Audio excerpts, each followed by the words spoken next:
नमस्कार दोस्तों, स्वागत है आप सभी का आज की क्लास में। तो देखिए, आज की क्लास में अपन डिस्काउंट चैप्टर, जो एक अलग ही चैप्टर है, जो कहीं ना कहीं प्रॉफिट और लॉस का एक पार्ट है। पिछले जितने भी वीडियो अपन ने कंप्लीट किए हैं उनमें प्रॉफिट और लॉस को अपन ने बहुत ही डिटेल से सॉल्यूशन किया है।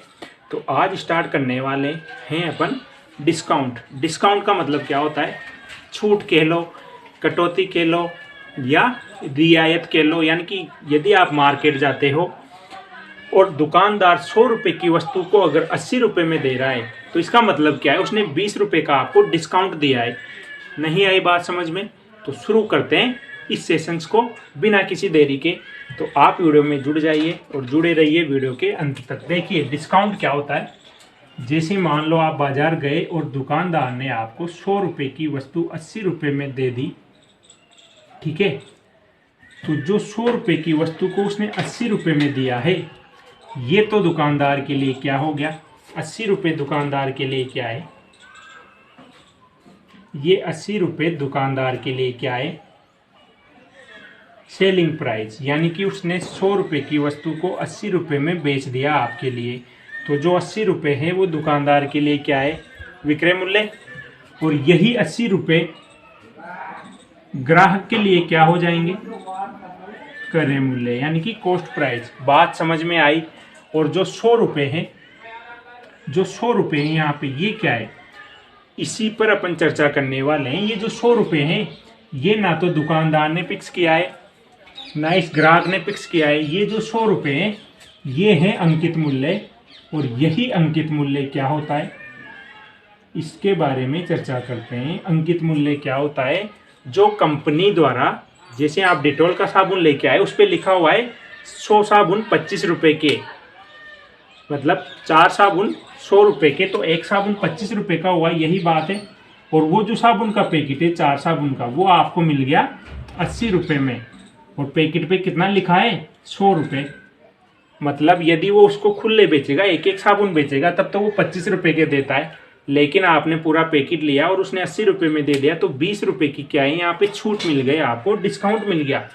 तो जो 100 रुपये उस पर ऑलरेडी फिक्स हो रहा है, वो क्या है? अंकित मूल्य। और वही अंकित मूल्य जो दुकानदार ने फिक्स नहीं किया है, वो कंपनी द्वारा पूर्व निर्धारित रहता है। तो अंकित मूल्य क्या होता है? इस अंकित मूल्य को अच्छे से समझ लेना, क्योंकि अंकित मूल्य ही डिस्काउंट को निर्धारित करेगा। अंकित मूल्य क्या होता है? वह मूल्य जो कंपनी द्वारा पूर्व निर्धारित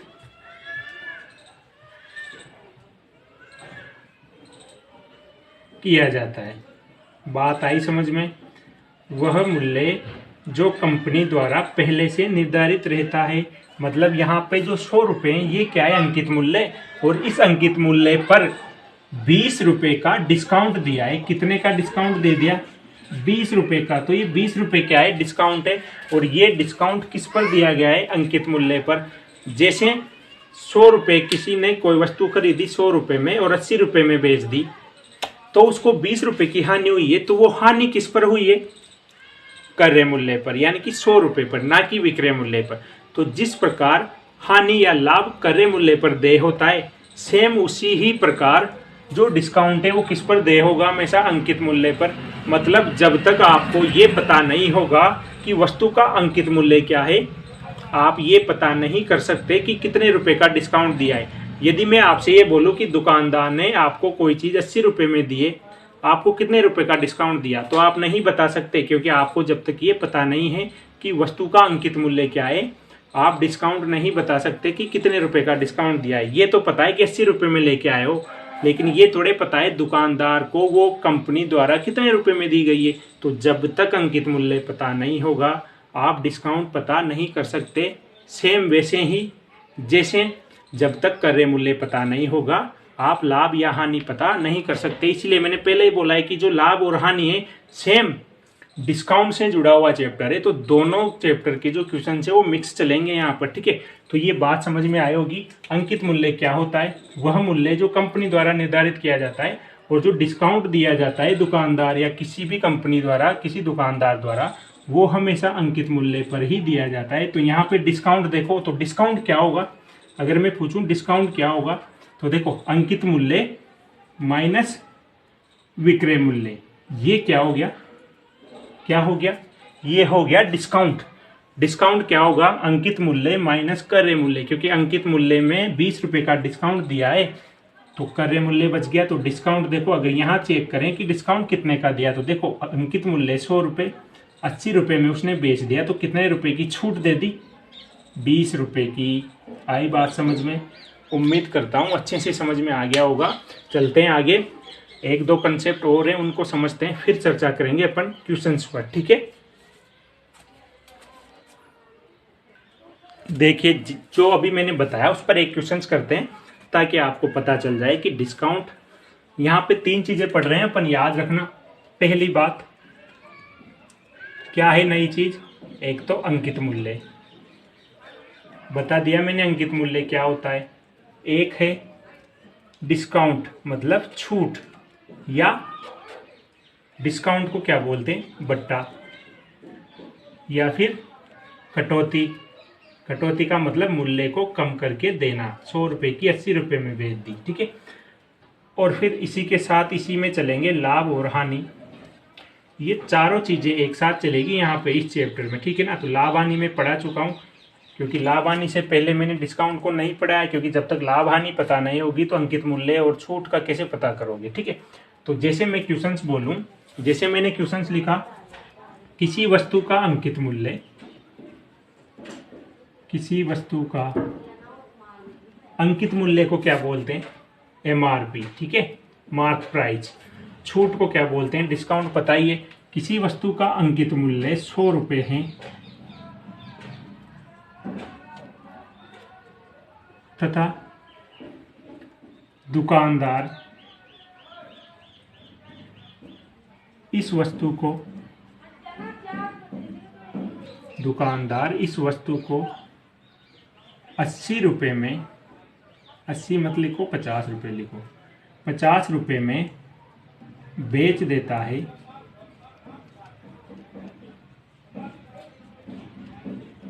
तो छूट ज्ञात कीजिए। डिस्काउंट कितना है, कितने रुपए का डिस्काउंट दिया। अब देखो जिसको समझ में आ गया वो तो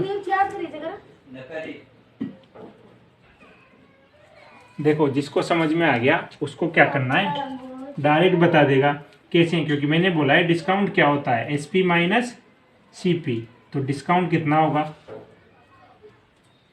मार्क प्राइस माइनस SP। अब देखो वस्तु का, किसी वस्तु का क्या है, अंकित मूल्य, क्वेश्चंस में लिख लेना, किसी वस्तु का अंकित मूल्य कितना है, 100 रुपये है और दुकानदार इसको 50 रुपये में बेच रहा है।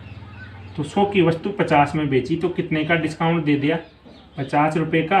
यही तो बात मैंने समझाई थी, डिस्काउंट क्या होता है, MRP माइनस विक्रय मूल्य। अब देखो पहला फॉर्मूला तो ये आ गया आपके सामने, डिस्काउंट क्या होता है, मार्क प्राइस माइनस विक्रय मूल्य, मतलब MP माइनस SP। अब यदि यहाँ से ये पूछे कि परसेंटेज डिस्काउंट क्या होता है, तो मैंने हमेशा बोला है डिस्काउंट तो क्या है, मार्क प्राइस माइनस SP क्रय मूल्य, ठीक है।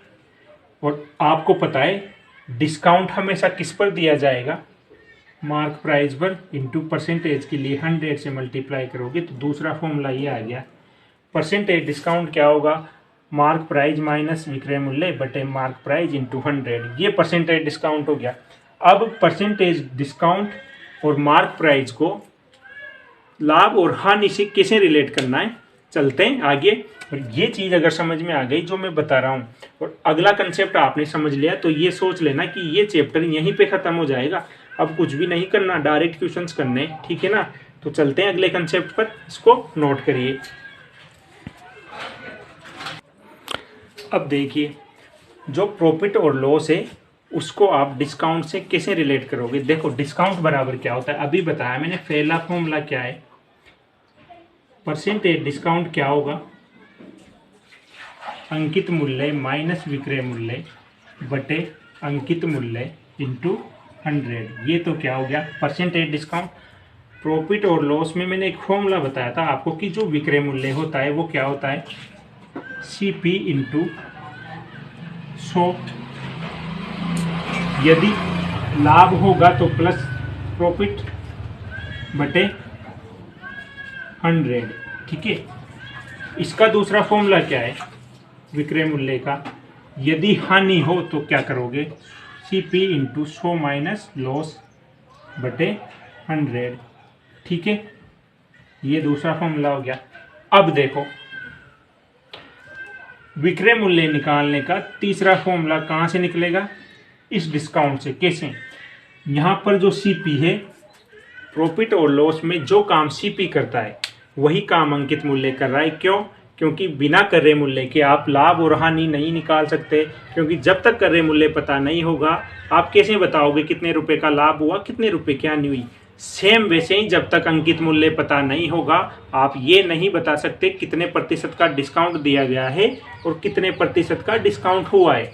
तो यहाँ क्या करोगे, इस क्रय मूल्य की जगह इसका काम कौन करेगा, विक्रय मूल्य इंटू 100 माइनस क्या करोगे, डिस्काउंट करोगे। क्यों, क्योंकि प्रॉफिट और लॉस हो रहा है, जबकि यहाँ पे क्या होगा, डिस्काउंट बटे किस पर देय होगा, किस पर, अंकित मूल्य पर बटे 100। तो देखो विक्रय मूल्य के 3 फॉर्मूले आ गए। 2 फॉर्मूले में पहले बता चुका हूँ, तीसरा कहाँ से आया है, डिस्काउंट वाले चैप्टर से। इन तीनों को यदि आपने याद रख लिया तो ये चैप्टर यहीं पे ख़त्म हो जाएगा दोस्तों। ठीक है ना। तो देखो SP बराबर क्या हुआ, फिर देखना mark price into 100 minus discount. और जो डिस्काउंट है, ये जो डिस्काउंट है यहाँ लिखा है मैंने, और SP बराबर MP इंटू 100 बटे 100। सही था, पहले जो लिखा है वही है ये वाला। देखो इसमें और इसमें कुछ भी अंतर नहीं है। यहाँ पे जो CP है उसका काम मार्क प्राइस कर रहा है, जो लॉस और हानि हो रही है उसकी जगह डिस्काउंट दे रहा है बटे 100। तो ये 3 फॉर्मूले, 2 फॉर्मूले नए आए, बाकी सेम है। ठीक है, इनको अच्छे से नोट करो, इनका स्क्रीनशॉट ले लो। और अगले वीडियो में अपन क्या करेंगे, इस चैप्टर का बेसिक अपन कंप्लीट कर चुके हैं। अगले वीडियो में अपन इसके क्वेश्चंस करेंगे जो प्रॉफिट और लॉस को साथ में लेके चलेंगे। ठीक है दोस्तों, तो उम्मीद करता हूँ आपको ये सेशन अच्छा लगा होगा। मिलते हैं अगले वीडियो में, धन्यवाद।